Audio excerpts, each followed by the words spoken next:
Valeu. Bom, como eu estava dizendo,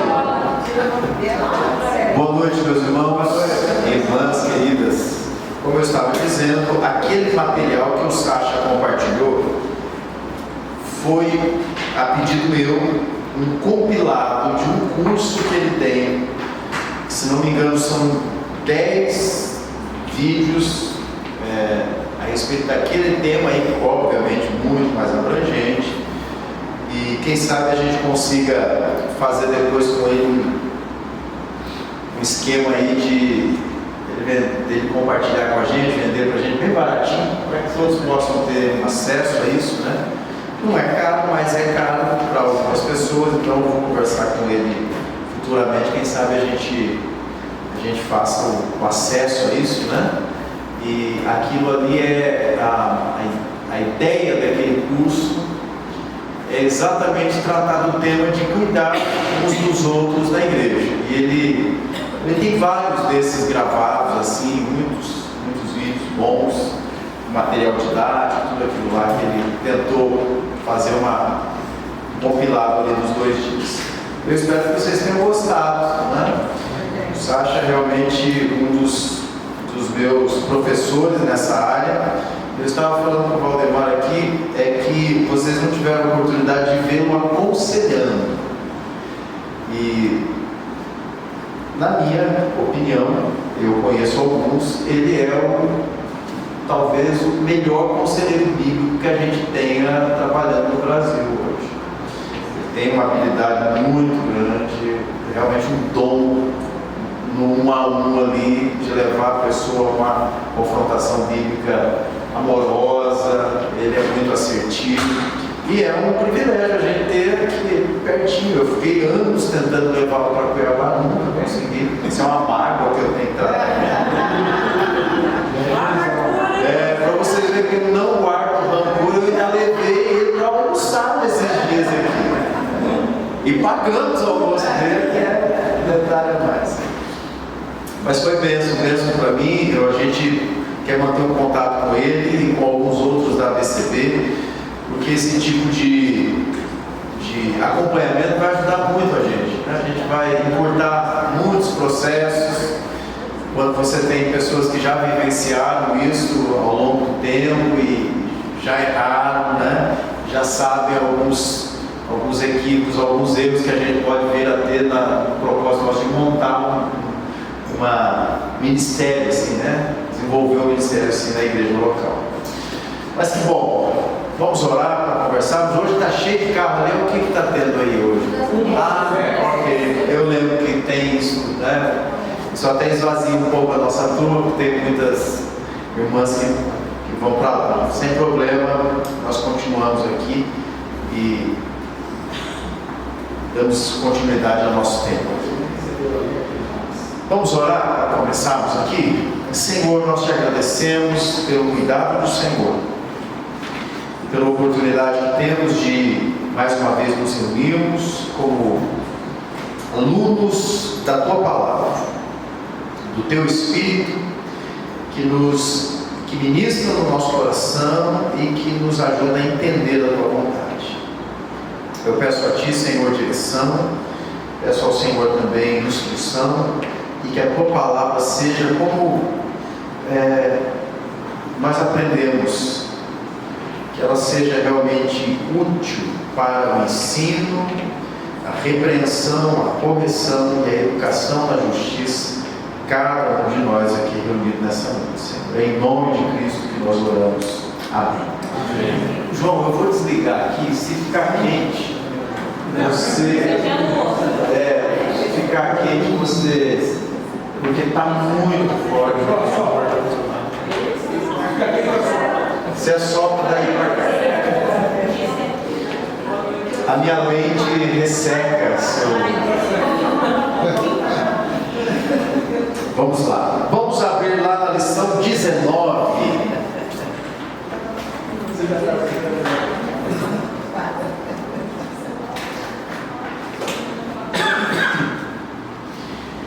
Medo e preocupação. Quantos já leram o conteúdo dessa lição? Ninguém leu? Sem problema. Nós vamos ver algumas coisas dela hoje. Vocês vão ter aí alguns dias. Lembrando que nós vamos aqui com as nossas lições em classe.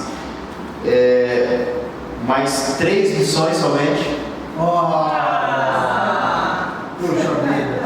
Nós temos a 20 e a 21 que são parte A e B, e a 23 é a última lição, que a 24 ela não é uma lição do livro. Eu não sei se vocês perceberam isso, né? É a 24ª aqui, é um modelo de implementação a respeito dessas coisas na vida da igreja, um guia de orientação a respeito disso. Então nós só temos 3 encontros aqui, mais a prova final, né? E a recuperação, que alguns vão precisar para a gente concluir aqui essa primeira turma de autoconfrontação. E depois, obviamente, a nossa festa e tudo, baile de formatura, aquela coisa. Exato. Então já tem ali um número grande de tarefas enviadas por vocês ali sendo corrigidas. Quem ainda não fez, ainda tem, para aqueles que são dispensacionalistas, ainda tem a segunda leva, tá?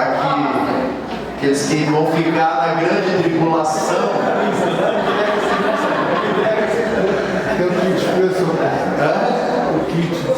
Isso, aqueles que ficarão, máscaras de ar cairão automaticamente, né? Aquela coisa. Então vamos lá. É interessante que essa lição vai tratar a respeito de algo que são frequentemente tratados de forma muito superficial na vida dos cristãos. Muitos crentes têm aceitado até mesmo que o medo e essa preocupação que esta tarefa vai tratar como se fosse uma coisa normal. Quantos aqui já viveram algum tipo de episódio de medo? Normal, sentir medo é normal. Existem, obviamente, temores que são próprios da nossa realidade humana e eles são legítimos e bons. Eu, por exemplo, tenho medo de onça. Não sei se vocês ouviram aí falar, né, do Jorginho que foi comido pela onça lá no Mato Grosso do Sul. É um medo, mas esse medo não me faz deixar de pescar no Pantanal Mato Grossense, porque eu gosto mais de pescar do que eu tenho medo da onça. Então, ter medo é um sentimento humano, mas não é desse tipo de medo que essa lição está tratando. Medo e a preocupação que nós vamos ver aqui é aquele medo que nos faz, primeiro, pecar porque tememos, e segundo, aquele medo que nos paralisa de alguma coisa que nós deveríamos estar experimentando ou vivenciando. A mesma coisa a respeito da preocupação. Todos nós nos preocupamos. Eu fico preocupado às vezes em não perder o horário de algum compromisso que eu fiz, chegar a tempo para determinadas coisas com a minha família, né? Eu tenho preocupações financeiras, físicas, né? Emocionais. Isso são preocupações legítimas. Mas o que nós vamos ver aqui é aquele tipo de preocupação que me faz viver em torno dessas preocupações a ponto de me fazer pecar por causa delas, questionar a minha própria fé em Deus, deixar de experimentar uma vida que possa ser uma vida vivida em paz, como as Escrituras me ensinam que eu deveria estar experimentando e vivenciando. Então, quando a gente lê aqui medo e preocupação, nós pensamos isso de uma forma genérica, mas a lição não vai tratar de todos os tipos de medo, porque alguns deles são legítimos, e nós não vamos tratar aqui de todos os tipos de preocupações, porque essas muitas vezes são legítimas e necessárias, e Deus inclusive nos estimula a ter determinadas preocupações, tá? Então, No propósito da lição, nós vamos aprender o seguinte: letra A. Nós vamos lembrar dos recursos de Deus para ajudá-lo a vencer o medo e a preocupação, alertá-lo para as situações em que você pode ser tentado ao medo e à preocupação, e mostrar como o amor cristão e a obediência à palavra e a oração consistente contribuem para vencer o medo e a preocupação. Letra D. Apresentar um plano bíblico para que você vença o medo e a preocupação e, prosseguindo no estudo de caso, dar oportunidade para que você ajude outra pessoa a vencer o medo e a preocupação. Então nós vamos fazer naquele mesmo formato da aula anterior. Nós vamos ter aqui uma parte inicial, depois nós vamos rapidamente para o intervalo e voltamos para o estudo de caso. Hoje eu não vou debater no estudo de caso, eu vou lançar aqui alguns pensamentos a respeito das perguntas que o estudo vai nos propor aqui, e eu quero discutir com você sem trazer aqui a minha visão pessoal ou uma solução possível aqui para o estudo de caso. Então, vejam rapidamente o texto que nos está sendo proposto aqui como dois textos básicos aqui para pensarmos a respeito destes dois temas, do medo e da preocupação. Eles são intercambiáveis e por isso nós vamos tratá-los numa mesma lição. Texto 1, Mateus 6, 33 a 34, diz assim: buscai, pois, em primeiro lugar o seu reino e a sua justiça, e todas estas coisas vos serão acrescentadas. Portanto, não vos inquieteis com o dia de amanhã, pois o amanhã trará os seus cuidados, basta ao dia o seu próprio mal. O segundo, no amor não existe medo, antes o perfeito amor lança fora o medo. Ora, o medo produz tormento, logo aquele que teme não é aperfeiçoado no amor. 1 João 4, 18. Vamos lá para a página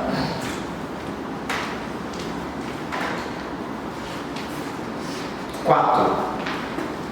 Vamos pular aqui os princípios por enquanto, vamos tratar aqui de algo introdutório. Então, veja aqui, primeiro parágrafo aí,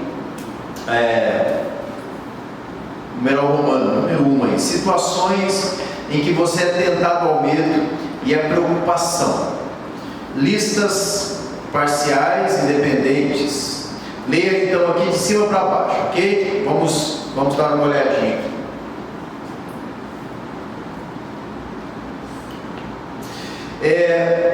Circunstância da vida, e do outro lado tem aqui mental e espiritual. Então vamos ficar tratando aqui de preocupações e de medos. Aproximação da morte. Do lado aqui, recusar a salvação em Cristo Jesus. Contas inesperadas. Vamos ler a lista inteira, depois a gente volta aqui para comparar as duas coisas. Futuramente isso vai ser trazido de volta. Contas inesperadas, redução ou perda dos rendimentos, acidente grave, doença prolongada, cirurgia iminente, perda de um relacionamento, procura de uma nova igreja, de um novo trabalho, residência, etc. Perseguição, ameaça, filhos adultos deixando o lar, situação difícil no trabalho ou no lar. Agora veja a outra lista: recusar a salvação em Cristo Jesus, planejar um pecado ou esconder pecados do passado, procrastinar, ficar indeciso, deixar de orar, não conhecer o futuro, concentrar-se em querer mudar os outros, falhar em lidar biblicamente com o pecado de outras pessoas, recusar-se a perdoar outra pessoa, querer que tudo seja feito sempre do seu jeito e esperar a perfeição por parte dos outros. Agora, vejam o que essas duas listas estão trazendo para nós. Primeiro, elas vão apresentar aqui que o medo sempre tem a ver com alguma coisa que é exterior a nós. Tudo que está sendo colocado aqui não é algo que está dentro de nós, no tem a ver com algo que nós estamos vivenciando de fato. São medos e preocupações que estão tipicamente centrados aqui em alguma experiência desagradável que a gente possa estar tendo, ou tenha que ter tido, ou que nós possamos vir a ter, ou algo que eu percebo que pode acontecer no futuro. Então, não é algo, a situação aqui não causa o medo e a preocupação. O que está sendo apontado aqui como causa do medo não é um fato, mas uma possibilidade de como eu deveria enfrentar aquilo que está sendo colocado aqui. Se você começar a se comparar com relação a esta lista, por exemplo, você pode ser que você esteja ali com as contas já quase 0 a 0 e você tenha um medo de perder o seu emprego, né? Ou de ter uma redução dos seus rendimentos, que vai te gerar uma preocupação antecipada. Isso não aconteceu, mas pode vir a acontecer e isso te trazer um problema no futuro. Então pense, por exemplo, imagine que 3 pessoas estão numa estrada. De repente,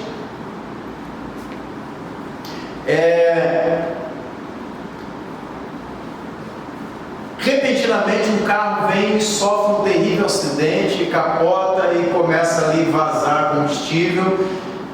O primeiro fica com medo daquilo, da explosão, e ele corre para se proteger. O segundo, o impacto daquela cena foi tão grande que ele ficou paralisado, ele plantou no lugar e não conseguiu ter reação nenhuma.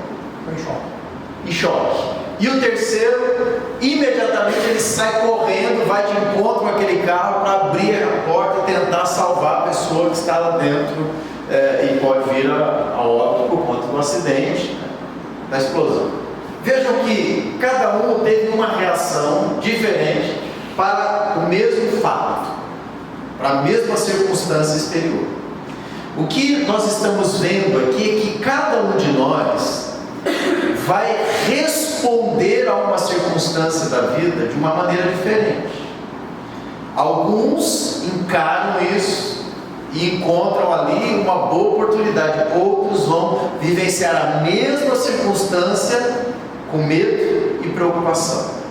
É exatamente essa diferença de reação que faz a gente distinguir uma pessoa que já é madura com relação àquilo que ela está vivenciando de alguém que ainda precisa encontrar o caminho da maturidade. Então, medo e preocupação são frequentemente acompanhados de sentimentos que vão nos levar a reações, mas eles nunca são questões que nós temos em nós, são sempre produzidos por circunstâncias. Veja o que eu estou dizendo, frisando isso, para mostrar que não é qualquer medo.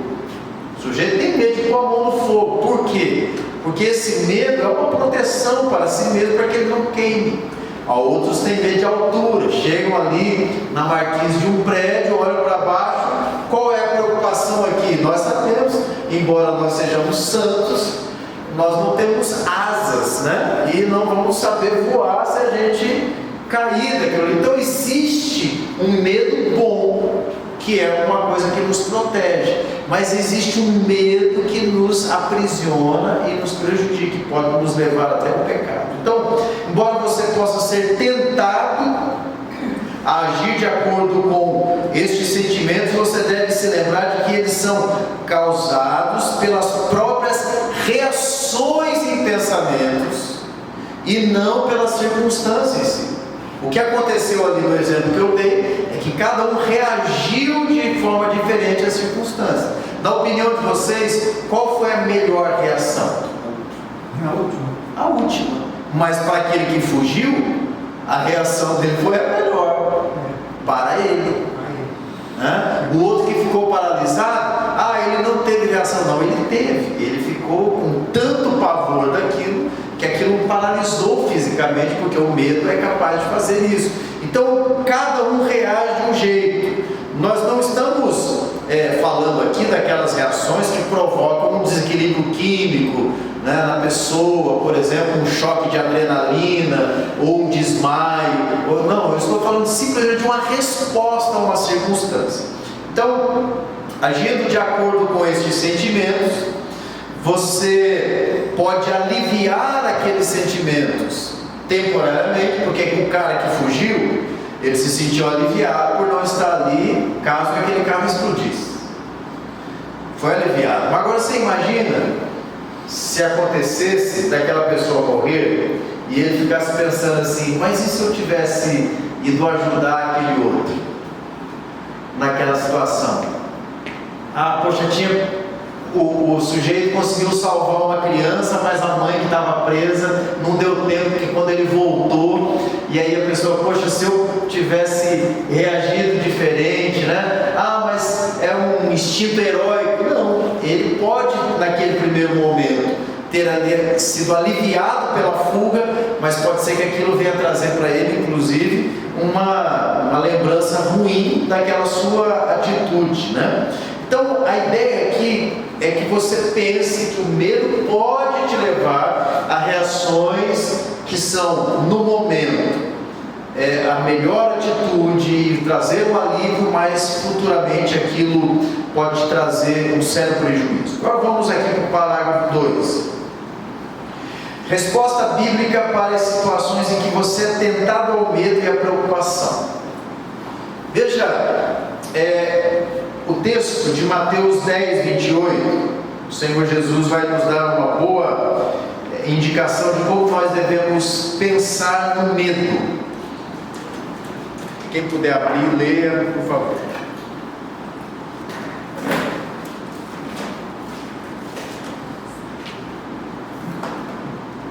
Não tenham medo dos que matam o corpo, mas não podem matar a alma. Antes tenham medo daquele que pode destruir tanto a alma como o corpo do inferno. Ok, então vejam aqui que nós devemos temer quem? Deus. Então, um temor bom, um medo bom, é aquele que temos de Deus, a santidade de Deus, e é isso que o Senhor Jesus está colocando aqui. Que tipo de resposta bíblica então nós temos para o medo? Vamos ver ali agora, voltando, vamos dar uma olhadinha no princípio 85, 84 eu acho melhor. Isso, 84. Dá uma olhadinha. Página 2. O medo e a preocupação que o derrotam são resultado de uma vida orientada para agradar a si mesmo e não ao Senhor. Em vez de alimentar uma ênfase pecaminosa no eu, você deve temer, reverenciar a Deus e ter para com os outros uma preocupação sadia, um cuidado sadio. Então nós vamos dar uma olhadinha aqui nos apontamentos que essa parte da lição aqui vai nos fazer. Veja aqui, por exemplo, no parágrafo 4, eu tinha escolhido aqui um texto para a gente ler. Deixa eu ver se eu encontro aqui.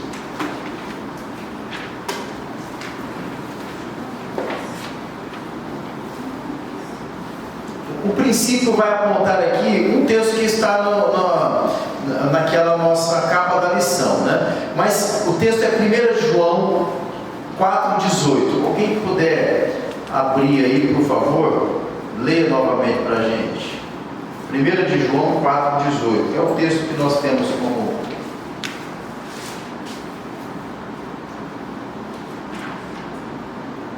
O amor não há medo, ao contrário, o perfeito amor expulsa o medo, porque o medo supõe castigo. Aquele que tem medo não está aperfeiçoado no amor. Veja, o que seria estar aperfeiçoado no amor?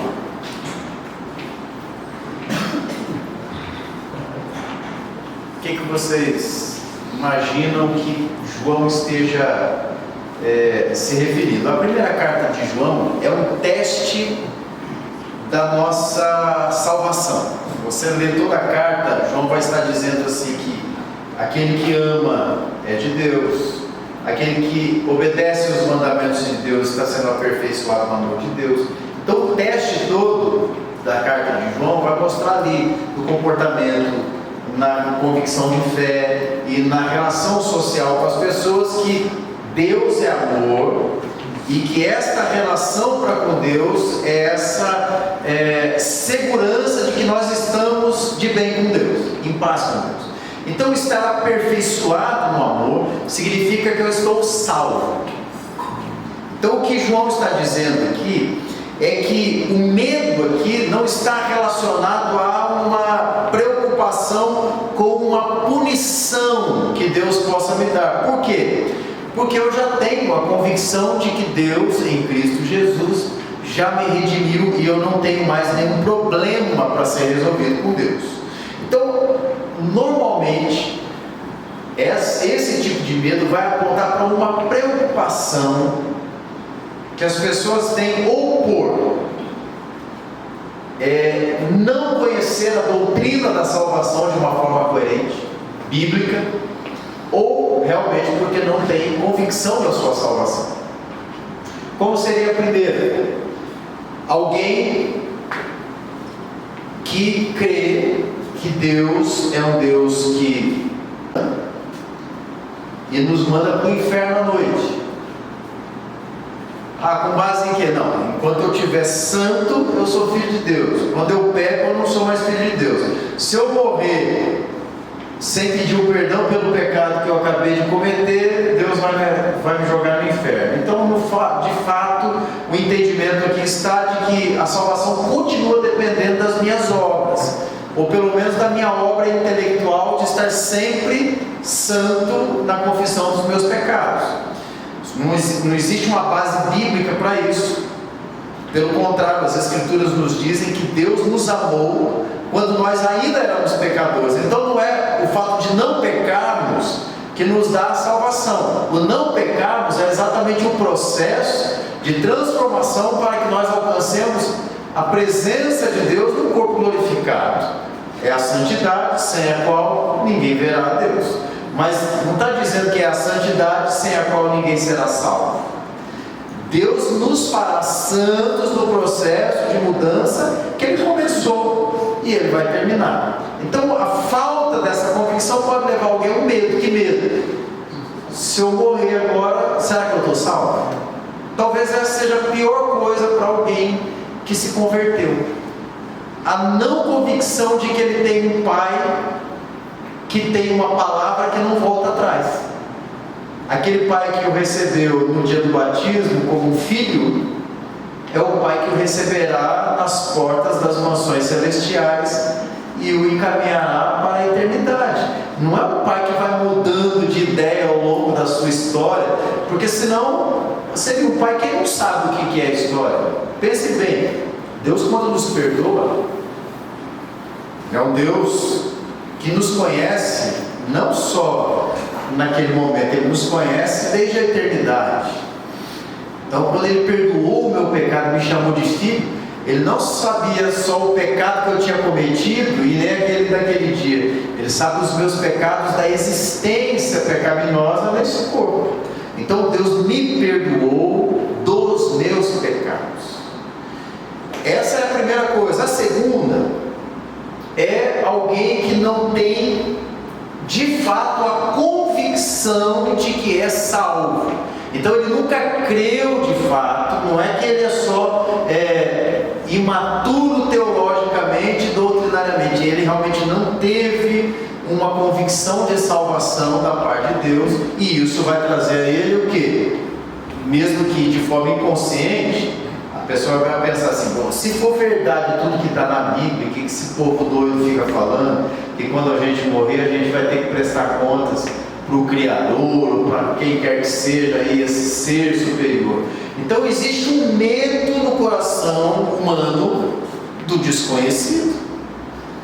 Já que vocês conhecem aquela história da velhinha que evangelizava o ateu, e ele gostava muito da velhinha, né? E ela, toda vez que encontrava com ele, falava: meu filho, você tem que aceitar Jesus, porque se você não aceitar Jesus, você vai passar a sua eternidade no inferno, Jesus é o único caminho, e ele sorriu, tipo assim, né? Entende? Não, a senhora não conhece a história, isso não é bem assim, isso é inventado. E toda vez que ele encontrava com ela, e aí um dia ela falou assim, ele disse para ela, a senhora não vai parar de falar, a senhora não percebe que a senhora está enganada com isso? Não tem lógica nisso que a senhora está falando. Aí a senhora disse, olha, tem lógica. Porque se realmente o que você está dizendo for verdade, que quando a gente morre acabou, tudo bem, para você e para mim. Agora, se o que eu estou dizendo for verdade, tudo bem para mim, mas para você não vai estar tudo bem. Então, pela lógica, você deveria crer naquilo que eu estou te dizendo, né? Pecar pela essência. Exato, já que você vai acreditar em alguma coisa lógica, pela lógica é melhor a minha história do que a sua. Então, obviamente, alguém que tenha essa preocupação e existe no coração humano, segundo o que diz as Escrituras, o apóstolo Paulo diz que nós suprimimos a verdade de Deus, mas nós não podemos ignorá-la na nossa consciência. O apóstolo Paulo diz lá no primeiro capítulo de Romanos, depois do versículo 21 em diante, que os homens, eles suplantam a verdade com uma mentira, mas é quase que como alguém empurrando uma mola numa direção oposta à força da mola. Em algum momento a força daquele que empurra vai ceder e a bola vai voltar e mostrar a sua posição original. O que Paulo está dizendo lá é que por mais que a gente tente dizer que não é, os atributos invisíveis, assim como o seu eterno poder, claramente foram manifestos diante de todos nós.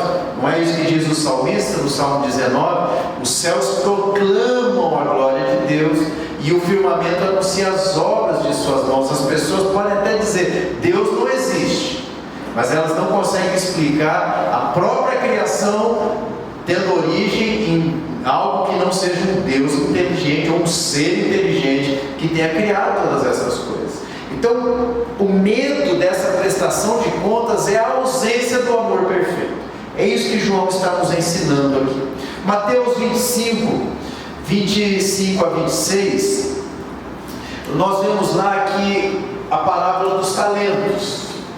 E qual é o medo daquele homem que recebeu um talento? Você se lembra da parábola? Que o Senhor era terrível, era justo, plantava e não colhia, colhia e não plantava, era justo. Ou seja, ele tinha medo de que o Senhor fosse severo com ele. Por quê? O que era para ele fazer com aquele talento que ele não fez? Ele teve medo de perder o investimento. E aí ele resolve não multiplicar o talento. E aí, qual é a repreensão que Deus dá a ele, que Jesus dá no final? Perdeu o time. Ele perdeu até o que tinha. Qual foi o motivo que ele alegou por não ter feito o que deveria fazer? Tive medo. Né? Então veja que o medo nunca é retratado nas Escrituras como uma coisa positiva desse sentido. E aí eu vou além com vocês. Qual foi o primeiro episódio, onde é que aparece a primeira vez nas Escrituras a palavra medo? Adão. Qual foi o medo de Adão? Tive medo e escondi. Mas medo do quê? Da presença de Deus. Mas por que se até um pouquinho antes ele tinha prazer? Porque ele teve vergonha. Do quê? Vergonha do que ele fez. Estava no. Do quê? Abriu-se os olhos. Abriu-se os olhos e ele viu Deus mal? Não, ele viu o que ele fez. Ficou errado ele estava. Os olhos dele se abriram quando ele comeu o fruto, ou ele teve consciência da desobediência que ele cometeu diante de Deus? Consciência. O texto diz assim: ouvi tua voz e tive medo. Vejam que o primeiro episódio de medo relatado na Bíblia está atrelado ao quê? A quebra da aliança entre o homem e Deus. Então, quando é que entrou o medo na história humana? Quando entrou o pecado. Antes disso, não tinha medo. Por quê? Porque o perfeito amor lança fora o medo. Do que o homem temeria? O que o homem temeria? Uma vez que ele tinha a proteção plena do Criador ali, que ele contava com essa proteção. E de fato, qual foi o medo que aquele homem, Adão, no Éden, teve? Assim como a parábola dos talentos aqui, o medo de prestar contas. O que você fez com aquilo que eu te dei? Como que pratica as trevas se afasta da luz. Se esconde exatamente por conta, né, para não ser visto as suas obras. Agora vejam, por exemplo, aqui o parágrafo C, vire a página aí na página 5. Veja como isso vai revelar uma atitude de alguém que não confia realmente em Deus. Enquanto isso, abram lá Mateus 6, 25 a 34. Aquele que puder, assim que eu ler aqui o parágrafo, comece a ler o texto lá. A gente não vai ter muito tempo, mas eu quero discutir pelo menos isso com vocês. Vejam lá.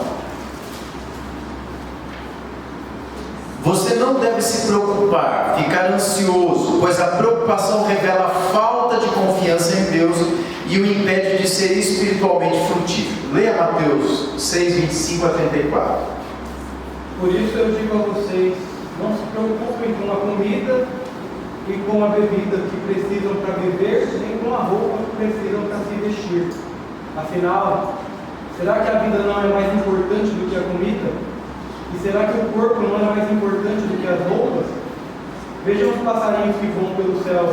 Eles não semeiam, não colhem, nem guardam comida em depósitos. No entanto, o Pai de vocês que está no céu dá de comer a eles. Será que vocês não valem muito mais do que os passarinhos? E nenhum de vocês pode nem completar a vida. Mas, por mais que se preocupem com isso, e por que vocês se preocupam com roupas? Vejam como crescem as flores do campo, elas não trabalham nem fazem roupa para si mesmas. Mas eu afirmo a vocês que nem mesmo Salomão, sendo tão rico, usava roupas tão bonitas como essas flores. É Deus quem veste a erva do campo, que hoje dá flor e amanhã desaparece, queimada no forno. Então é claro que Ele vestirá também vocês, que têm uma fé tão pequena. Portanto, é até o 34. Isso. Portanto, não fiquem preocupados perguntando: onde é que vamos arranjar comida?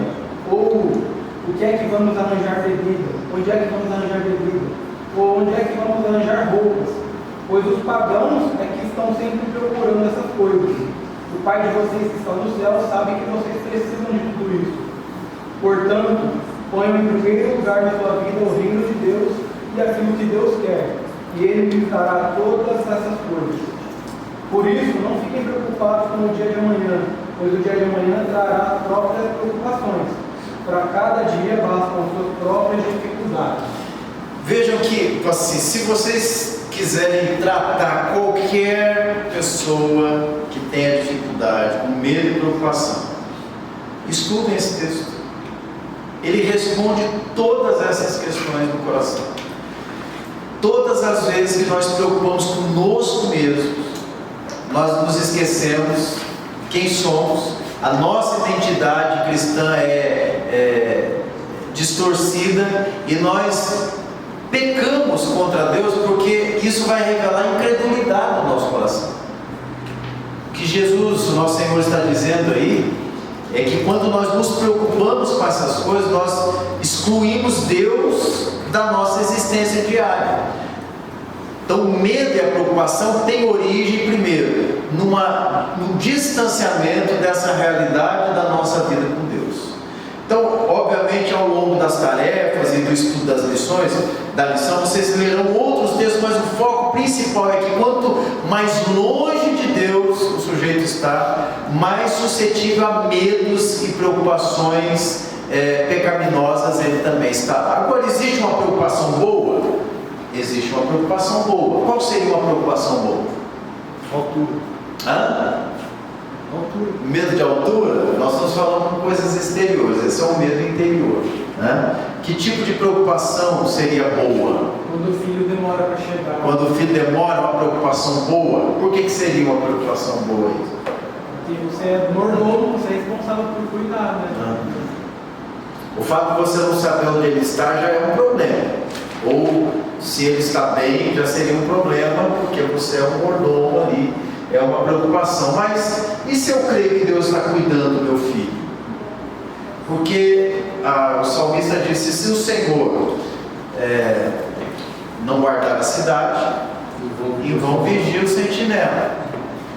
Mas o Senhor não dorme, não cochila, Ele é o guarda de Israel. Então, que tipo de pecado eu poderia cometer com uma preocupação exagerada disso? Duvidar que Deus está cuidando. Por exemplo, pessoas que não deixam os filhos viajar de avião ou de carro sozinhos, porque tem medo que o filho vá sofrer um acidente. E se ele estiver junto, o acidente também não pode acontecer? Então não é a presença do pai ou da mãe, mas realmente um cuidado com aqueles a quem nós somos, a quem nos foi colocado como responsabilidade, é uma boa preocupação. Abram rapidamente a Bíblia de vocês, o texto de 2 Coríntios 11. Eu vou colocar aqui Paulo usando a palavra de um ponto de vista bom. Ele fala de um monte de coisa, né, dos sofrimentos que ele tem, e no verso 28 do capítulo 11, 2 Coríntios 11, 28, ele diz assim: além das coisas exteriores, que estas coisas todas que ele tinha motivo para ficar preocupado, e ele está dizendo que ele não estava, mas ele deveria, ele poderia ficar, era legítimo para ele ficar preocupado com o quê? Se você colocar verso 23, falando como se estivesse fora de mim, afirmo que sou ainda mais. Ele está falando da autoridade dele de apóstolo e por que ele podia ministrar. Em trabalhos, muito mais. Em prisões, muito mais. Em açoite sem medida. Em perigo de morte, muitas vezes. 5 vezes recebi dos judeus 40 açoites, quase 3 vezes foi açoitado com varas, 1 vez foi apedrejado, 3 vezes naufragiado. Olha, aqui é um bom currículo para quem quiser seguir o ministério pastoral ou apostolar. Se você conhecer algum apóstolo, diga que tem nesse texto aqui um bom currículo para ele seguir. Em viagens, muitas vezes em perigos de rios, em perigos de assaltantes, em perigos entre patrícios, em perigos entre gentios, em perigos na cidade, em perigos no deserto, em perigos no mar, em perigos entre falsos irmãos, em trabalhos e fadigas, em vigílias muitas vezes, em fome e sede, em jejuns muitas vezes, em frio e nudez. Então aqui ele tinha muitas coisas para se preocupar. Ele não está se preocupado, não está preocupado com isso. Ele tem uma preocupação. Além das coisas exteriores, ainda pesa sobre mim diariamente a preocupação com todas as igrejas. Então, além das coisas exteriores, ele tinha uma preocupação interna. Qual era a preocupação dele? Com as igrejas. Veja que ele não estava preocupado com ele atravessando essas circunstâncias, mas já que é para ele se preocupar com alguma coisa, ele vai se preocupar com a vida do rebanho. Então, se existe uma preocupação correta, é aquela que nós temos para com as outras pessoas, e não conosco mesmos. Por exemplo, eu posso ficar sem dormir, porque eu estou preocupado que eu não vou conseguir pagar minhas contas no final do mês. Essa é uma possibilidade, não é? Mas e aquele texto que diz assim: aos seus amados ele dá enquanto dorme? Como é que eu encaixo nisso? Não, pastor, liga para a pessoa que você está devendo, fala para ela que amanhã você não vai pagar a vida porque eu dorme, porque agora o problema é dela. Até se você ligar de noite, ela nem vai postar que você liga. Isso já passou para ela. Ótima resposta, mas eu poderia também me organizar financeiramente, né, para não ficar devendo para ninguém, porque talvez o pecado não seja resolvido simplesmente ignorando que ele aconteça, mas eu poderia. Será que Deus não tem me dado o suficiente a ponto de eu ficar devendo e chegue na circunstância de não conseguir dormir porque eu não vou conseguir pagar? Será que Deus tem me dado menos do que eu necessito? Então aquela palavra de Mateus, que diz que busque primeiro o reino de Deus e a sua justiça, e as demais coisas serão acrescentadas, não significa que Deus vai nos dar recursos suficientes neste mundo. E é possível que eu esteja em escassez de recursos e continue honrando com um caráter cristão e sendo digno diante da sociedade, gozando de boa fama com os de fora. Então vejam que nada disso me impede de obedecer a Deus.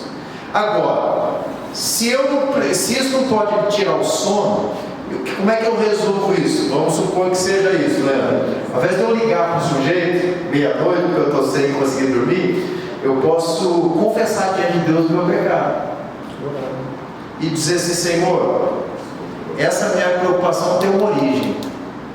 A origem é porque eu estou administrando mal os recursos que o Senhor tem me dado, e essa minha atitude pecaminosa chegou num extremo que eu não consegui nem parar de pensar como é que eu vou resolver isso.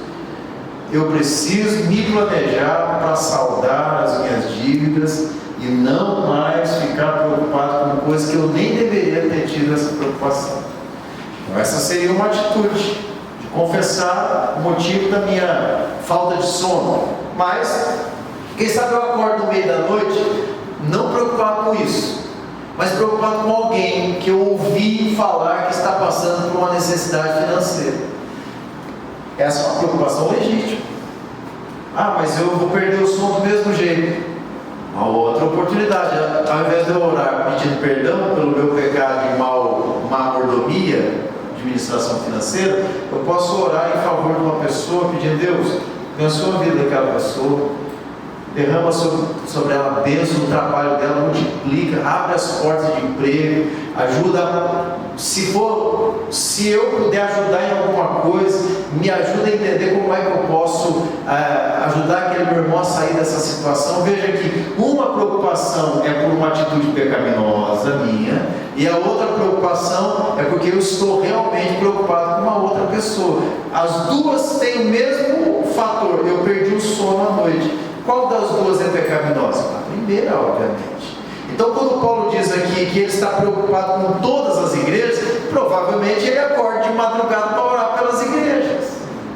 Mas ele não está preocupado se amanhã ele vai receber chibatada dos judeus, ou se ele vai ter um naufrágio de novo. Ele continua no ministério dele. E a única coisa que realmente traz preocupação para ele é a vida dos irmãos e como é que ele pode ajudar aqueles irmãos.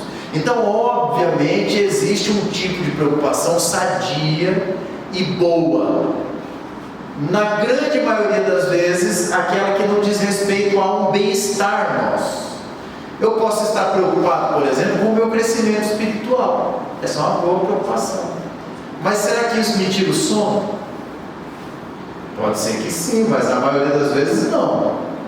Eu posso estar preocupado se eu vou conseguir entregar todas as tarefas do autoconfrontação. Mas será que se eu fizer uma oração e voltar atrás, eu não vou perceber que eu deixei de fazer muita coisa que está lá atrás porque eu quis ter alguns prazeres da minha vida? E aí eu confesso o meu pecado, digo assim: Senhor, eu vou corrigir, Senhor, acrescenta misericórdia no coração do Eduardo e do Juliano, para que eles nos deem um tempinho a mais. Vocês vão orar pedindo a bênção de Deus pelos pastores aqui.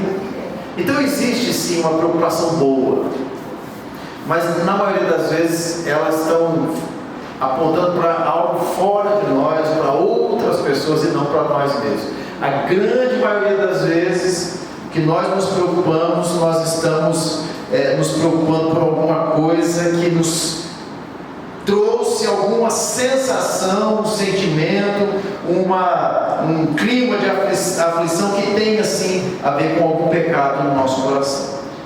Bom, vamos lá para a página 6. Eu vou colocar aqui o amor versus medo antes do nosso intervalo, porque vencendo o medo e a preocupação já é parte da tarefa que vocês vão fazer. E a gente vai passar lá para o estudo de caso, mais uma vez, o encontro com a Maria e o seu esposo aqui.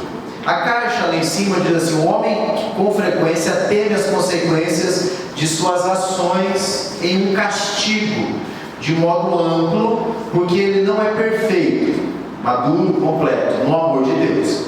À medida que você confia sinceramente no Senhor Jesus Cristo, mantendo-se obediente à palavra de Deus e ama aos demais membros do corpo de Cristo, o amor de Deus é aperfeiçoado em você. O amor maduro lança fora todo medo. Vamos lá, contraste entre o amor e o medo. Caminho de Deus, amor, caminho do homem, medo.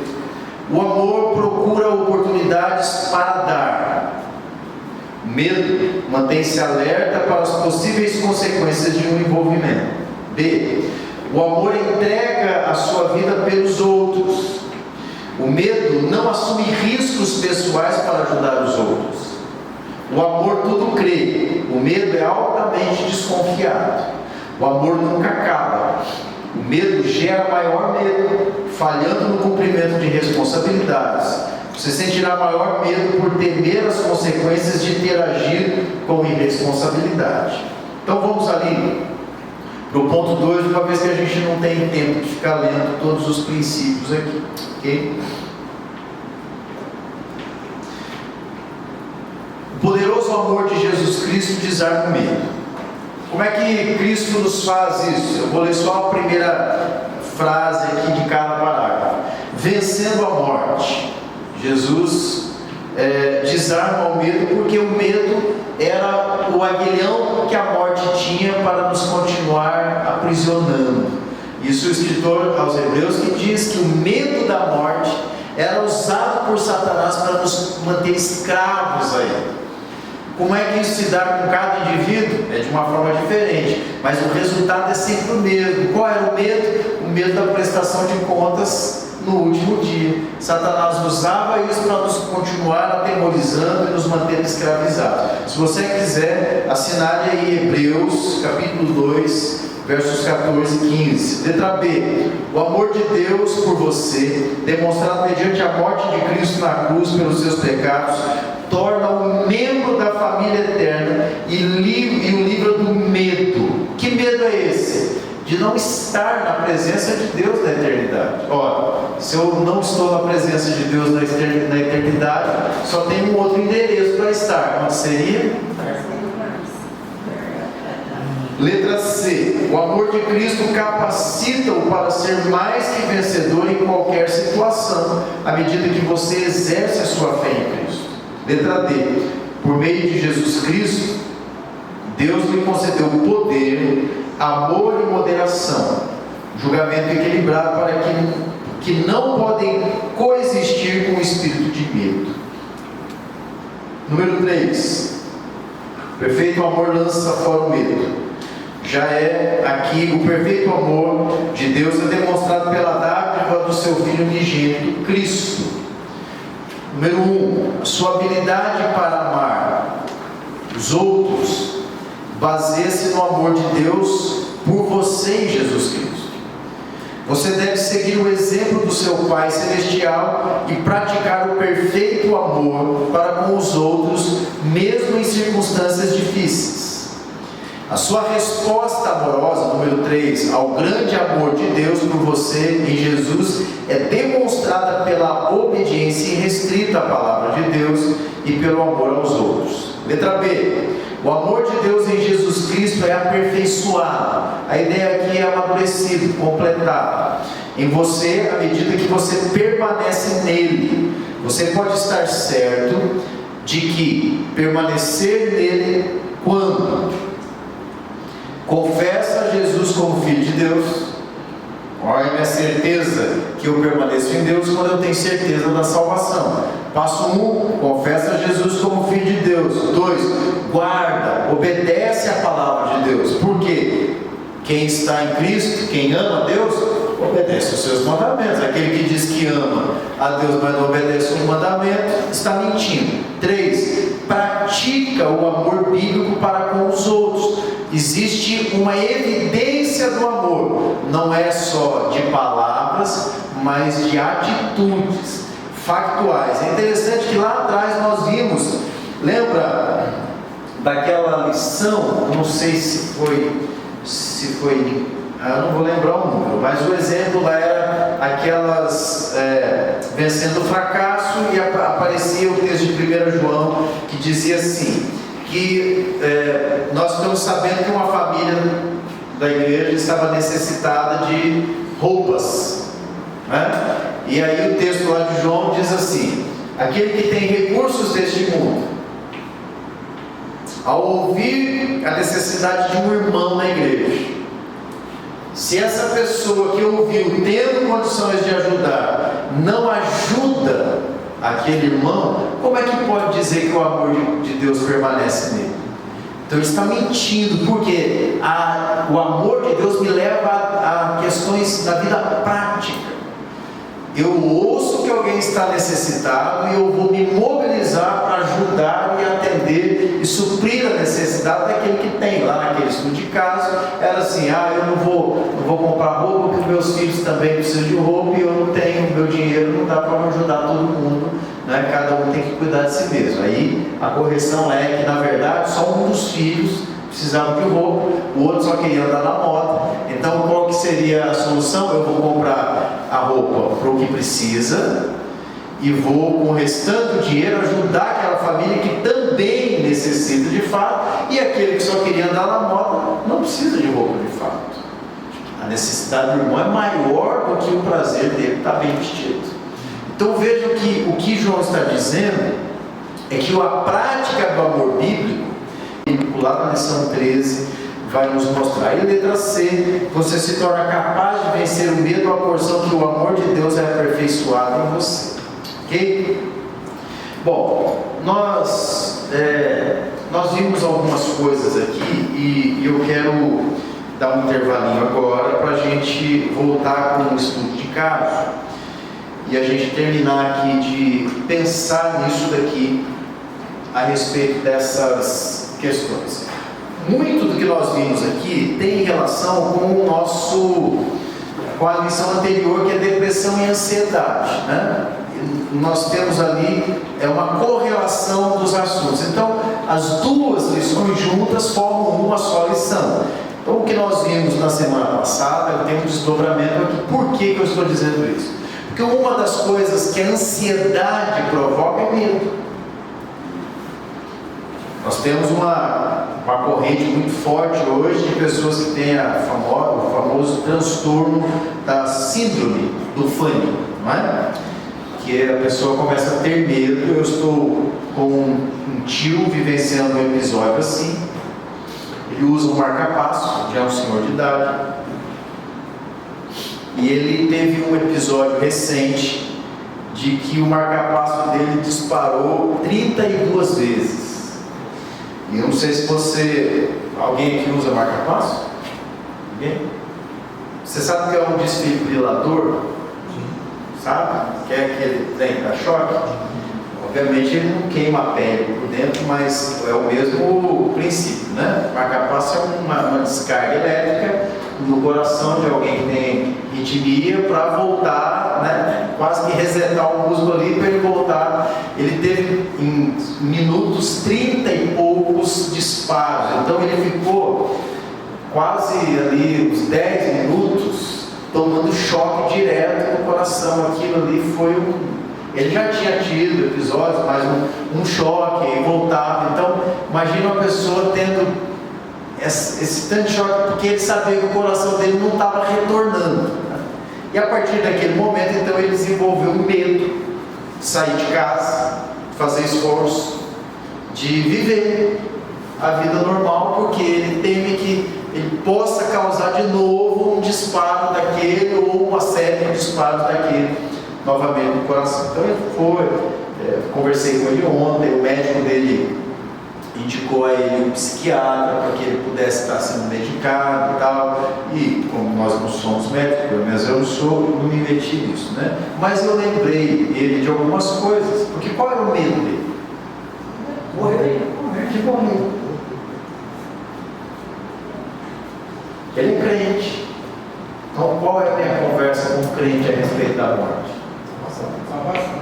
Salvação. Consolo em Deus. Você está preocupado com alguma coisa?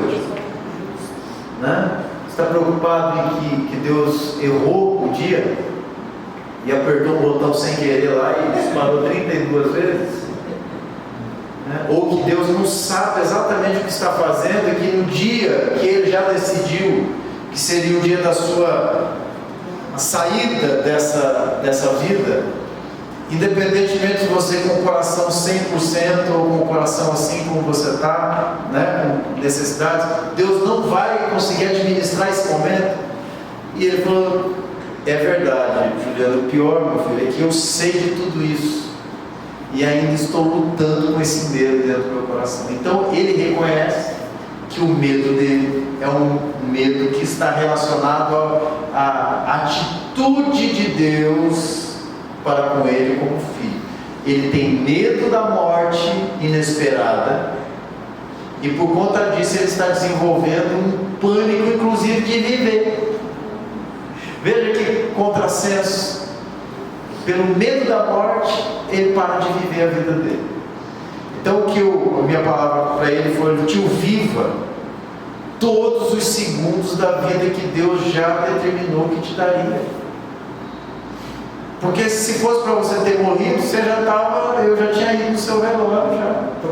Você teve tantas outras épocas na sua vida, e no dia que isso for acontecer, não vai ser médico, não vai ser ninguém que vai mudar o plano de Deus para o Senhor. Então, viver com medo, uma preocupação em ir para o médico, procurar saber, evitar determinadas coisas, mas medo de viver, de nem descer do prédio na padaria, comprar um pão e voltar. Então veja que isso, qual é a preocupação dele? Ele esqueceu-se daquela base que ele tem de confiança, do amor perfeito, de que mesmo que Deus venha tirá-lo desta vida, ele está indo para uma realidade de vida com Deus, e que em algum momento isso vai acontecer, e ele não escolheu nem o dia que ele entrou nessa vida, e também não tem poder para impedir o dia da sua saída, Orei com ele no final, lembrei ele, disse: meu tio, lembre-se de 1 João, o perfeito amor é o amor que Deus já derramou sobre a sua vida. Não tema o dia de amanhã, viva a sua vida. O nosso papel é resgatar isso, fazer com que ele resgate, que ele venha lembrar disso. Exato. Então, orei com ele e disse: olha, semana que vem eu volto a ligar para o Senhor, espero que o Senhor esteja mais convicto de que Deus está no controle da sua vida, como sempre esteve, e que os planos de Deus para o Senhor não vão ser mudados por conta de um marca-passo, Então, fique em paz. Mas qual é o medo dele? O medo de morrer. Esqueceu por algum momento que Deus tem a vida dele no controle, nas palmas da palma da mão. Então, como é que a gente lida com essas coisas?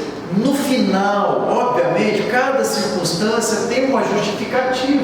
Nós teremos vários exemplos, mas a esperança e o consolo para alguém que precisa vencer o medo é ele primeiro ter convicção de que, por mais que o medo seja algo, um fantasma gigante, ele possui um Deus que é infinitamente maior e que pode ajudar a vencer esse medo. Tá bom? Pastor, pode falar. Sabe aquele pastor que já faleceu, Russell Shedd? Sim, Shedd. Sim, eu tenho a Bíblia do Shedd. Muito interessante o final da vida dele, bem final mesmo. Ele filmou morrendo. Você viu? Ele falou: eu estou sentindo o meu corpo desmamar dessa vida. Isso. E se me ligar na eternidade. Aí ele pega e falece, mas ele filmou assim no celular, filmaram ele. Eu achei aquilo sensacional, porque ele não tinha medo, ele tinha convicção do que estava acontecendo ali. E foi muito interessante essa filmagem, porque meu pai fez uma visita uma vez para muita gente, mas dessa vez a pessoa falou assim: quem que vai ficar com o meu dinheiro? A preocupação da pessoa. Não está nem aí se vai morrer, para onde vai, o que vai acontecer. Aí, mas ele não, chegou e falou assim: olha, eu estou sentindo o meu corpo desmamar dessa vida, para ir preparando-me, estou preparando agora, estou morrendo, ele falou, e já estou indo para a eternidade. Aí de repente ele embarca. Essas 4 lições aqui vão nos dar uma boa base para lidar com esse tipo de assunto.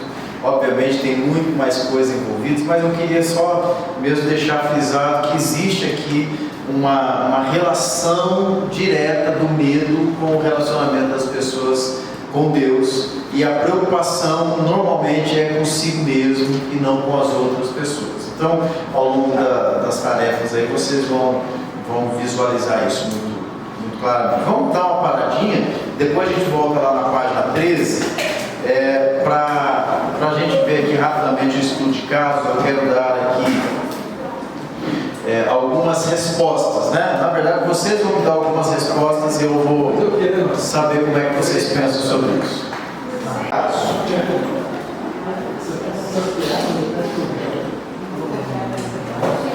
Jó que ele fala, o mal que eu temia no Senhor. Em Jó.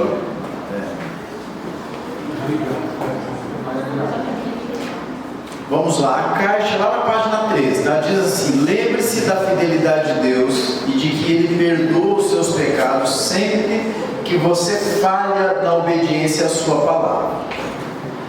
Maria e seu marido Antônio chegaram juntos para a sessão de aconselhamento desta semana. Lembra que semana passada ela foi sozinha, né? Então Deus está agindo lá. Antônio é quem começa a falar. Olha só. Antônio diz assim: eu já pedi perdão ao Senhor e a Maria pela minha infidelidade em não vir ao nosso encontro anterior. Avivamento, irmãos. Ambos me perdoaram. Agora eu peço perdão a vocês pelo meu comportamento egocêntrico, deixando de comparecer à sessão passada. Cada membro da equipe de aconselhamento concede perdão a Antônio verbalmente. O conselheiro líder prossegue: você deu um passo bíblico confessando o seu pecado ao Senhor e aos outros. Vamos gastar agora algum tempo revendo os passos que você deve dar para demonstrar a sua disposição de se reconciliar com o Senhor e com Maria. O conselheiro recorda os passos de reconciliação, que demonstram por parte de Antônio uma renovação do compromisso de viver de modo agradável ao Senhor. Antônio fala com muito entusiasmo a respeito de como ele já está obedecendo a palavra de Deus, e Maria confirma o seu testemunho, mas com certo desânimo. Ela baixa a cabeça e começa a falar vacilante. Minha oração há algum tempo tem sido que possamos ter um lar cristão. Eu não sei o que vai acontecer se isso não durar e se os problemas não se resolverem, ou o que vai acontecer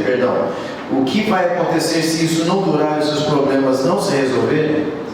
E se Antônio se tornar um marido mais amoroso para depois voltar ao seu antigo modo de ser? E se ele optar mais tarde por continuar a pecar e a confessar os seus pecados, como ele acabou de fazer, mas não mudar de verdade? Eu estou com medo daquilo que poderá acontecer em nosso lar no futuro. Como você aconselharia Maria a essa altura?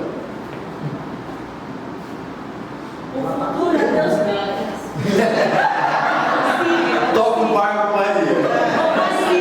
Um dia de cada vez.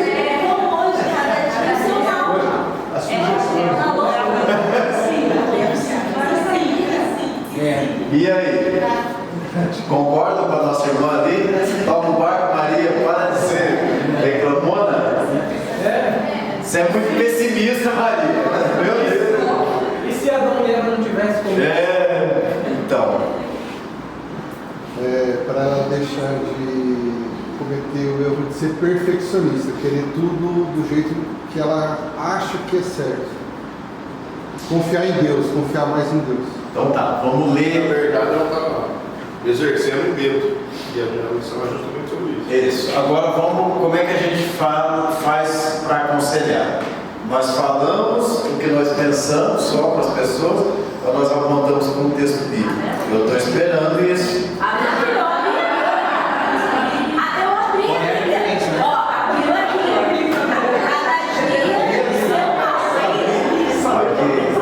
Mas lá, cada dia o seu próprio mal está falando de subsistência.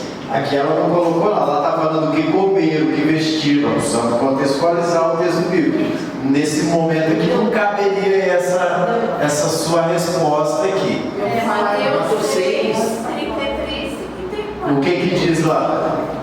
Buscar, pois, em primeiro lugar. Não, mas lá está falando o que diz antes. Por que andais ansiosos, não está vendo de comer, o que é vez de vestir, acrescentar um pouco da sua vida, olha botão.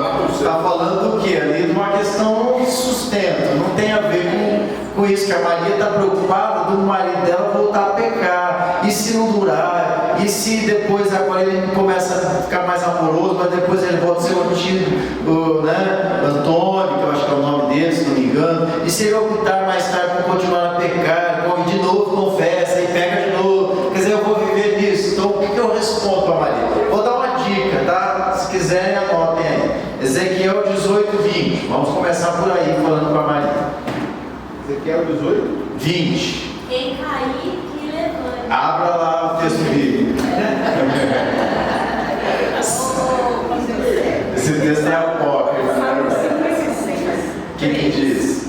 Mas eu, quando chegar com medo, confiarei em ti. Mentira, uma palavra, ok. Mas vejam que o medo da Maria tem a ver com as atitudes do esposo, não é? Leia lá quem abriu Ezequiel 18, 20. Aquele que pecar é que morrerá. O filho não levará culpa do pai, nem o pai levará culpa do filho. A justiça do justo lhe será acreditada, e a impiedade do ímpio lhe será cobrada. Tá, veja. A primeira coisa que a gente tem que lembrar a Maria é que ela não é responsável pela vida do esposo dela, no que tange as questões das decisões pecaminosas dele. O pecado dele é a preocupação que ele tem que ter diante de Deus. Ela tem que estar preocupada com o quê? Com o pecado dela e não com o pecado do marido. Veja que tudo que ela fez aqui, os temores dela, era uma preocupação pecaminosa do marido. Vamos ver um outro texto. Salmo 119, 165, versículo. Quem achou pode ler. 165. 165.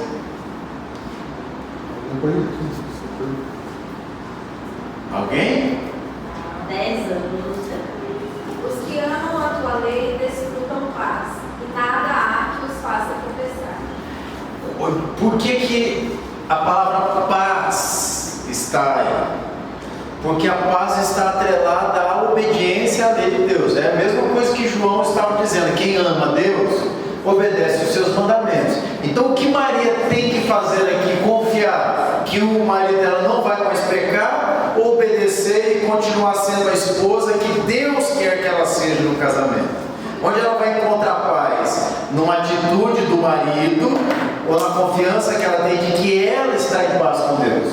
Então veja que ela está buscando uma paz no comportamento do marido e não no relacionamento dela com o seu Deus. Então eu tenho que lembrar, Maria, você precisa lembrar que, primeiro, o pecado do seu marido é uma responsabilidade dele e ele vai prestar contas disso diante de Deus.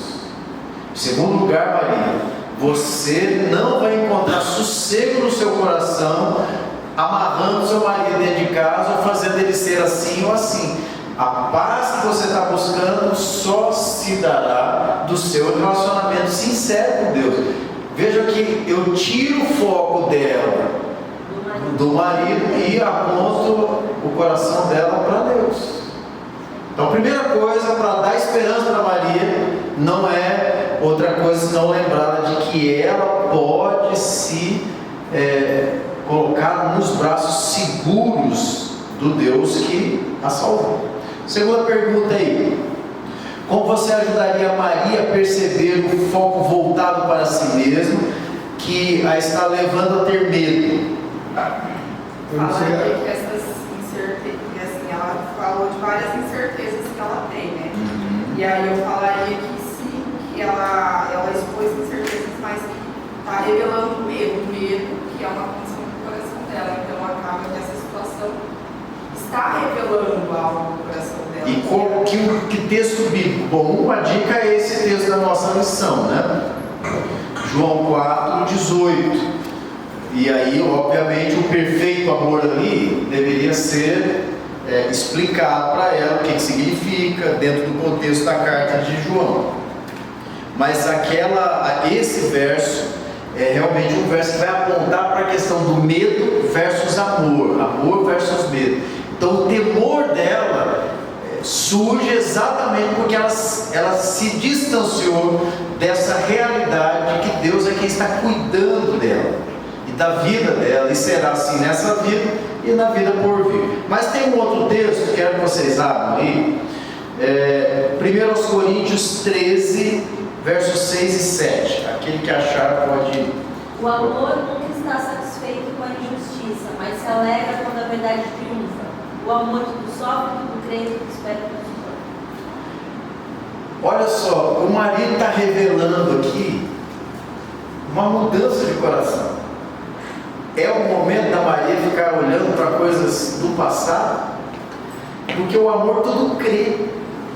Então, se ela realmente ama a Deus e a esposa, ela vai glorificar a Deus, regozijar-se por aquilo que está acontecendo ali, ao invés de agora ficar colocando um monte de temores e preocupações.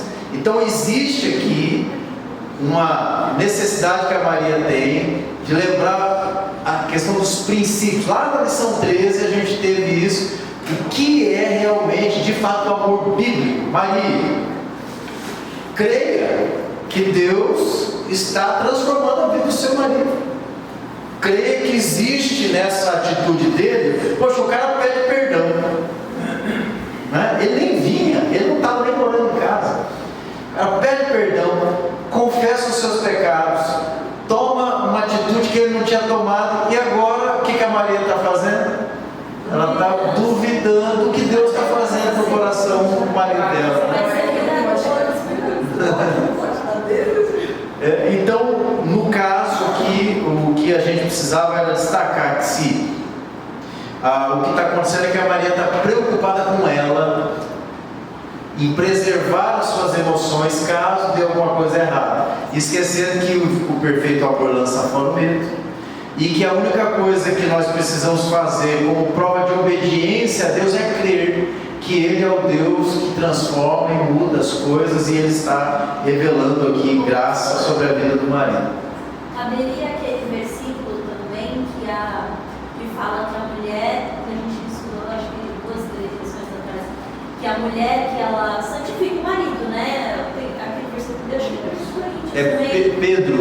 Isso. Pedro. A mulher crente santifica o seu marido. Exatamente, o crer aqui. E se ela estiver aperfeiçoada nesse amor, ela, com certeza ele vai se sentir constrangido. Exatamente. Em agir. Não caberia assim. Bom, nós temos aqui a terceira pergunta. Agora nós vamos ver a biblioteca aí mental de vocês. Quais versículos podem dar esperança, Maria? Pode falar. Entrega o teu caminho ao Senhor, confia nele, e mais ele fará. E também, conjunto, crê em Deus e não se apoie no seu próprio, não se estribe, né? No seu próprio entendimento. Você está falando do Salmo e do texto de Provérbios. Qual Salmo é e qual o texto de Provérbios? Estou pesquisando aqui. Eu só sei a referência, assim. Qual Salmo é esse Salmo? O pastor, se eu estou na hora lá e eu não lembro onde a referência, coloco lá no chat do É. eu vou falar. Eu estou falando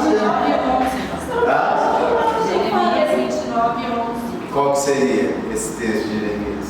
Porque eu conheço os planos que tenho para vocês, declara o Senhor. São planos de fazê-los prosperar, não de causar danos. Planos de dar a vocês esperança e um futuro. Esse pode ser um texto que dá esperança. Oi? Deuteronômios 31:6. Sejam Sejam fortes e corajosos. Não tenham medo nem fiquem apavorados por causa delas, pois o Senhor, o seu Deus, vai com vocês. Nunca os deixará, nunca os abandonará. Ok, isso é uma palavra de esperança. Mas quem seriam os inimigos nesse caso? Os medos dela, né? Mas no caso aí o texto está dizendo os medos? Os pensamentos. Os pensamentos dela com relação ao medo, né? Então, mas nesse caso de Deuteronômio, por que Deus deu esse? Qual é o contexto desse texto? O medo das pessoas, né? Das batalhas. Ela tem medo do marido. Então, mas aí o marido não seria colocado como um inimigo? Ele não é um inimigo. Então eu concordo com você que a aplicação disso poderia até figuradamente parecer. Mas quando eu tomo um texto de um contexto muito específico e amplo e aplico em algumas situações, eu posso estar colocando que aí eles estão indo para conquistar a terra prometida. Então eles têm um monte de gente inimiga que eles teriam que vencer, povos, a própria Jericó, que é o primeiro desafio deles, né? E Deus está dizendo, podem ir que eu vou dar essa terra para vocês. Mas o marido não é essa terra.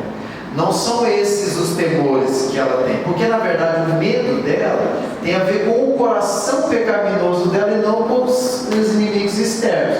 Então esse texto cabe, por exemplo, numa empreitada evangelística, né? Os inimigos, as portas do inferno, essas coisas todas, mas não cabe numa reconciliação, porque no caso do marido não é inimigo, pelo contrário, ele foi o mais crente aqui da sessão, né? Ele que pediu perdão, ele que reconheceu a falha. Então nós teríamos outros textos mais propícios para essa aplicação. O que eu... Filipenses 4:8. Qual seria? Em relação ao policiamento dela mesmo sobre os pensamentos. Sobre tudo que deve pensar. Em relação a essa preocupação excessiva e que no final termina, e o Deus da paz estará com vocês. Esse é um texto que caberia aqui, porque eu não estou falando de nada que não seja dos pensamentos. Agora veja, por exemplo, João 14:27. Alguém abre? Ainda em João 14:27, abra 15:11, depois, né, tudo em João, e 16:33. Então 14:27. Deixo com vocês a paz, a minha paz dou a vocês, não a dou como o mundo a dá. Não se perturbe o coração de vocês, nem tenham medo. Uma palavra que eu não vou estar atingindo ninguém, e estou lembrando ela aquilo que Cristo disse para a sua igreja, para os seus discípulos: eu vou dar a paz para vocês. Não é esse o perfeito amor que lança fora o medo? Onde está o perfeito amor? Em Cristo. O que vai trazer paz ao coração da Maria? Ela lembrar que Cristo está com ela e que ela não precisa ter medo do que vai acontecer no futuro com o marido dela, porque Cristo está cuidando dessas coisas no casamento dela. O outro texto, 15:11. Eu estou dizendo isso para que minha alegria esteja em vocês e a alegria de vocês seja completa. Não amem a este, amem uns aos outros como eu amo vocês. Vejam que, lembra que vocês que estavam lá na sexta-feira, que o Sacha disse que a gente deveria apontar para Jesus sempre, que a solução é sempre apontar para Jesus. Isso não é só uma força de expressão, é exatamente o que nós precisamos aprender a fazer com as Escrituras. Como é que apontando para Cristo eu respondo essa questão no coração da Maria? Eu estou lembrando ela da presença de Deus e da pessoa de Cristo sendo o suporte dela. O marido vai decepcioná-la de novo. Vocês têm dúvida disso? Não. Se não do jeito que ela está com medo, de alguma outra forma. Então, enquanto ela não perceber que essa expectativa do marido vai de fato se tornar numa realidade, né? E que ela poderia sim vir a se frustrar com as atitudes do marido, enquanto ela entender que esse temor dela é exatamente o que tira os olhos dela de Cristo, ela não perde esse medo. Então eu pego o rostinho da Maria de novo, volto para Cristo, eu vou apontar a Cristo. O outro texto, 16:33, aí de João ainda.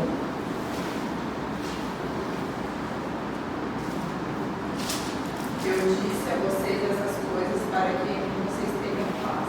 Neste mundo vocês terão aflições, como tenham mais. Maria, você pode vir a passar por momentos difíceis de novo, mas você não pode esquecer do que Jesus disse a você: tem de bom ânimo, eu venci o mundo. E essa é a paz que vai encher o coração da Maria. Porque se eu falasse, olha Maria, você tem que confiar, o seu marido é um homem transformado. Olha, modéstia à parte, eu mandei muito bem nessas sessões de aconselhamento. E esse homem, ele saiu daqui uma nova criatura. Está aqui, carimbo aqui, CRM tal, assinatura, pronto, recebeu alta, terminou. Vocês teriam coragem de colocar essa expectativa no coração dela? Não. Mas se eu apontá-la para Cristo, mesmo que o marido venha pecar de novo, ela vai continuar confiando naquele que é perfeito, justo e bom, e ela em Cristo vai poder estender a graça perdoadora mais uma vez e acompanhar o marido até que esse homem seja totalmente transformado. E quando será isso?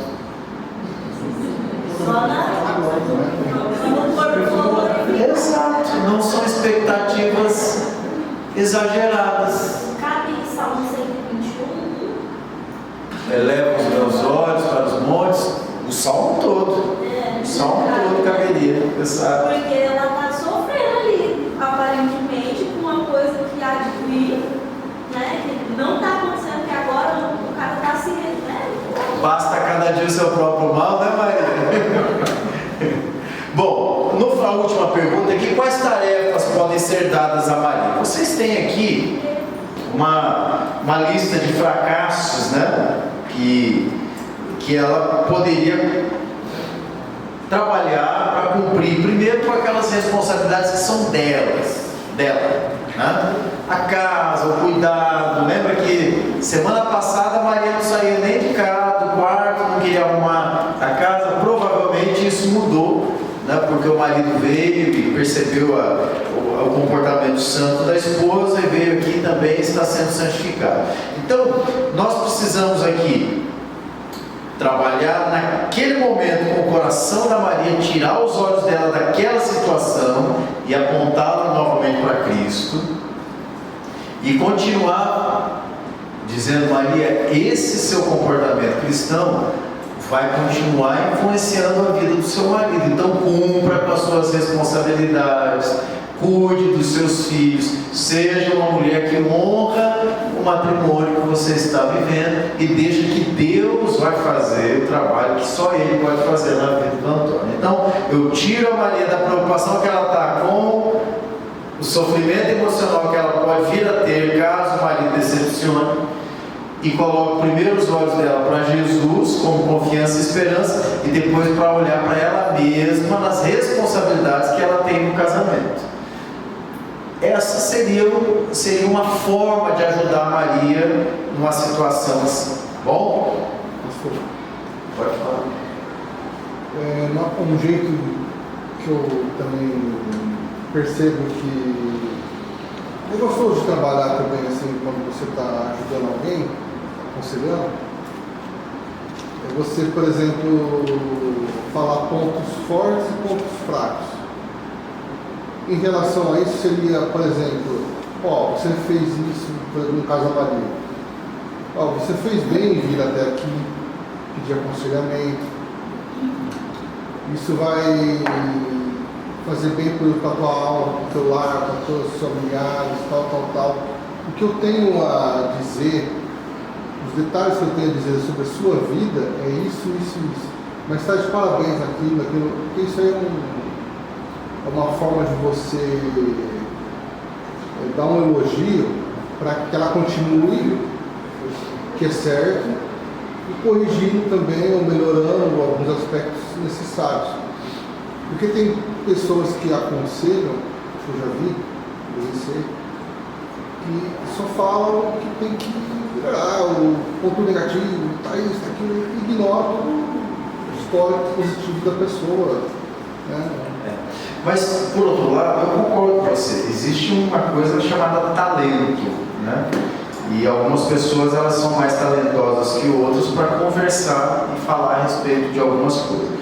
Mas, normalmente, o que leva a pessoa a uma sala de aconselhamento não são os pontos fortes dela. Como a gente tem pouco tempo no aconselhamento, As sessões normalmente duram 1 hora e pouco, máximo. A pessoa vai para uma sala de aconselhamento, ela ficar 2h30 lá, ela vai pensar 2 vezes na outra semana se ela tem tempo disponível para fazer isso, né? Então, a gente precisa ter foco e uma dinâmica bem clara do que você vai fazer ali. Na maior parte do tempo que você tem disponível, você não vai ficar tratando dos elogios, porque ela não precisaria disso para ir lá procurar um conselheiro. Então, um conselheiro é alguém que vai dizer para alguém o que a Bíblia diz que ele deve fazer. Então, eu entendo a sua posição, eu acho que a gente pode ter esse contato de empatia com as pessoas, mas quando se trata daquele momento do aconselhamento bíblico, nós precisamos ter aquele texto de 2 Timóteo 3:16, 17, bem claro na nossa mente. Toda a Escritura é inspirada por Deus e útil para o ensino, a repreensão, a correção e a educação na justiça. Na próxima turma, como você vai estar desde o início, você vai entender que o processo de aconselhamento, ele passa por esse foco. Se eu não termino o aconselhamento dando instruções do que a pessoa precisa fazer, eu não aconselhei biblicamente. Eu posso dar ótimos conselhos e até servir como uma boa pessoa ali de companhia, de amizade. Mas quando se trata de conselheiros, eu preciso. O elogio, ok, eu vou elogiar, por exemplo, quando um aconselhado chega e cumpre a tarefa que eu dei para ele fazer. Eu digo, olha, parabéns, fiquei muito feliz que você tenha cumprido o seu compromisso comigo, assim como eu tenho cumprido o compromisso com você. Espero que você continue progredindo desse jeito, crescendo nessa direção. Esse é o meu elogio, mas eu não posso gastar o meu tempo ali, que é curto, simplesmente tratando de animá-la com elogios e alguma coisa para estimular. Porque o que estimula o sujeito a procurar aconselhamento, primeiro, é porque ele está no fracasso. Ninguém procura um conselheiro porque está se sentindo hábil para alguma coisa. Então é exatamente ali que a palavra de Deus vai dar esperança a ele, porque a pessoa fala, eu preciso aprender a lidar com isso, eu preciso resolver esse meu problema. Se eu apresento a ele a solução bíblica, isso já vai encher o coração dele de esperança, porque é provável que ele tenha passado anos sem expectativa nenhuma de mudar aquela situação, como é o caso desse estudo de caso da Maria aqui. Mas em agosto você vai começar ali no comecinho, você vai ver que eles já estavam até, a sala estava igual um jogral aqui decorado, Você vai ter tempo para vivenciar tudo isso aí também, tá bom? Meus irmãos, nós temos mais 2 lições temáticas. Nós vamos tratar de pecados escravizadores, tá? Eu quero ver se eu consigo, eu não sei se a próxima aula sou eu acho que será o Eduardo, mas a gente vai estar revezando de alguma forma, e eu quero trazer a vocês, mesmo que seja depois, tá? Depois disso, do nosso tempo aqui, um panorama daquilo que o Jay Adams chamou de amputação radical. Jay Adams é o precursor desse movimento de aconselhamento bíblico nos Estados Unidos.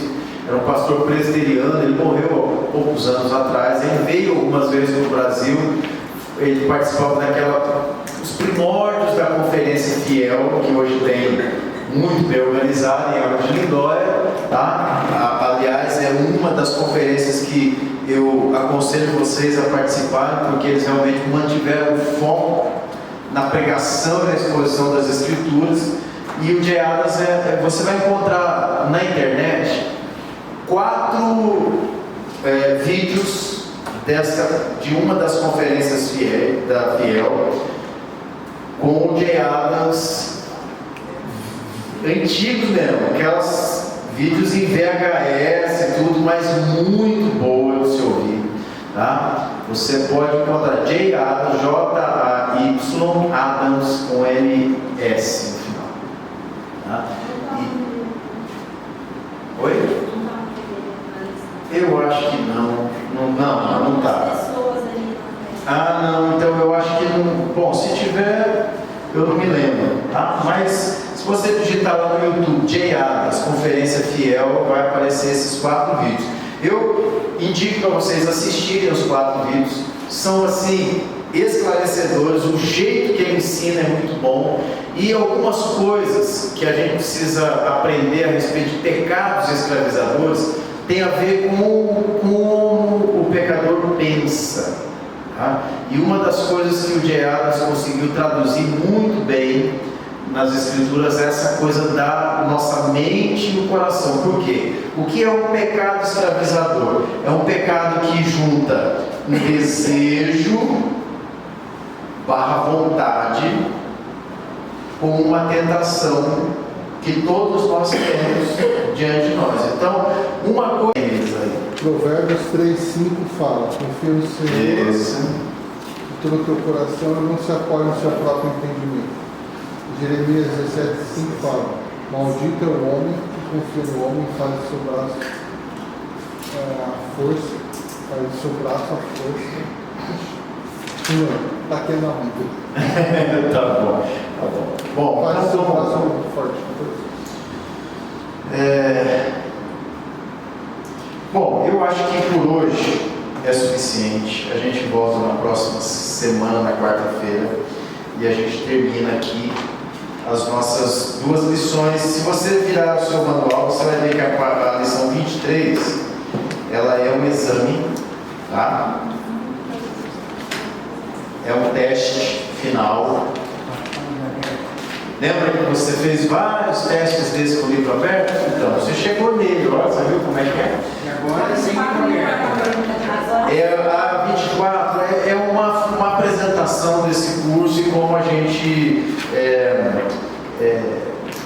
como é que a gente lida com esse curso se você fosse falar dentro de alguém, tá? Então, o que é o aconselhamento bíblico, por que treinar os crentes para aconselhar biblicamente, é aquilo que nós fizemos no começo aqui, quando lançamos o curso para vocês, tá? Uma coisa interessante é a página 4 da lição 24, vai trazer aqui uma organização de como é que funciona esse processo. Vocês viram tudo isso aqui ao longo dessas lições, mas aqui está um organograma de como é que isso aqui é colocado, como é que isso é pensado, página 4, 5 e 6, tá bom?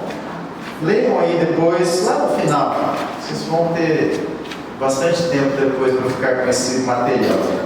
Eu tenho esse meu livro aqui desde 2014 e ele está sendo útil até hoje.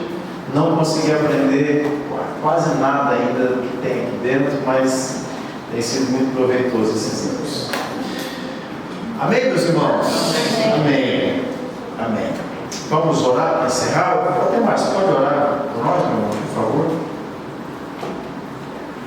Senhor nosso Deus, obrigado, Pai, pela oportunidade de estarmos aqui. Obrigado, Senhor, por esses meus irmãos que vêm aqui, de certa forma, também te cultuar, Pai, para que de alguma forma a gente possa, Deus, influenciar pessoas da melhor maneira possível, baseado na Tua Palavra. Sim, Senhor. Te agradecemos, Senhor, pelo pastor Juliano, Pai, pelo Edu, que tem estado à frente desse trabalho, Pai, pelo João, Pai, que tem dado todo o suporte.